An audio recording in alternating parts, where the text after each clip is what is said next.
எதுக்கு இங்க வந்திருக்கோன்றது யோசிச்சுக்கோ. எதுக்கு இங்க வந்து நிக்கிறோன்னு இதுக்கு கிடையாது. நம்ம வந்து வாயில இருந்து வர ஒவ்வொரு வார்த்தையும் நம்ம குழந்தைங்க கேட்டுட்டு இருக்கான்றது ஞாபகம் வச்சுக்கோன்னு சொல்றேன். நான் இங்க நின்னு கலட்டட்டா, இங்க நின்னு கலட்டட்டா, இங்க நின்னு கலட்டட்டா. நீ பேசும்போது நான் உங்ககிட்ட 2 வாரம் முன்னாடி நான் உங்ககிட்ட சொன்னேன், இடையிலே நான் உன்னை கூப்பிட்டு வச்சு சொன்னேன் இப்படி பண்ணாத அப்படின்னு. தேவையில்லாம டிச் பண்ணினா நான் காலி பண்ணி விட்டுறேன். ஆனா இது வந்து வாய் மட்டும் இல்ல, இங்க கூட சரியில்லை. நான் அங்க நிக்கும் போது அதுதான் பொண்ணுங்களுக்கு மரியாதை கொடுத்து பேசணும்.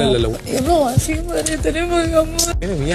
அவெல்லாம் ஒரு ஆளை அவன்கிட்ட பேசிட்டு மூஞ்சி கொடுத்துட்டு நானும் சொல்றேன், அவெல்லாம் ஒரு ஆளே கிடையாது. தேவையெல்லாம் குத்தி எது நான் பிடிச்சி அடி ஏறி விட்டுருவேன் சத்தியமா. அவளை நான் போனா அவன் தான் சைலண்டா விட்டுருக்கேன். நான் சொல்லட்டா என்கிட்ட வந்து நான் இப்படிதான் பேசுவேன். நான் யார்கிட்ட பயப்பட மாட்டேன். அப்படி வளரல. நீ பண்றது தப்பா அவருக்கு தெரியலையா? தேவையெல்லாம் வண்டி வச்சு இடிச்சிங்கன்னா ஐயா நான் வண்டியே கண்டமாக்கிடுவேன். அது யாரானாலும் சரி தைரியமா தைரியமா தைரியமா மோதுங்க. இடிச்சு டேஷ் ஆக்கிடுவேன் சத்தியமா. எவனா கேளுடா, உள்ள வர்றதுக்கு முன்னாடி எனக்கு ஒரு வாரம் எனக்கு இதுதான் டென்ஷனு.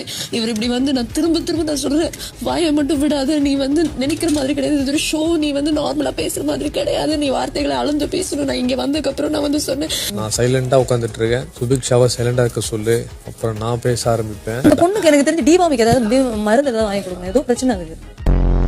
நீ வந்து ஒரு ஸ்டேஜ்ல நிக்கிற மாதிரி நினைச்சுக்கோ. நீ விடுற வார்த்தைகள் கோடிக்கணக்கிന് ஆளுங்க பாத்துட்டு இருக்காங்க. நம்ம குழந்தைங்க உள்பட பாத்துட்டு இருக்காங்க. சொன்னா கேக்கலையா? பூண்டு தோல் இப்ப நான் கையை வச்சு எடுக்கணுமா? ஏன் கையை வச்சு எடுக்க வாயில போடவா? நீ இவ்வளவுதாங்க நான் பேசிட்டேன். பேசிட்டீங்கல்ல? ஆமா போங்க போங்க போறங்க.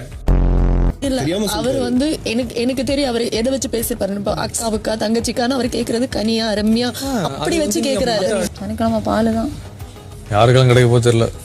இந்த கர்மா பாவெல்லாம் எங்கிட்ட கொண்டு வைப்பான்? அவன் ஃபேமிலிக்கா இல்ல அவங்க அப்பா அம்மாக்கா இல்ல அவன் தங்கச்சிக்கா அக்காக்கா யார் எங்க போய் வைப்பான்? வேணாம் விடுங்க. கூட சேர்ந்து நீங்களும் தான் பண்றீங்க. தப்பு பண்ணலன்னு சொல்ல பேச வேணாம் சொல்றேன். எதுக்கு?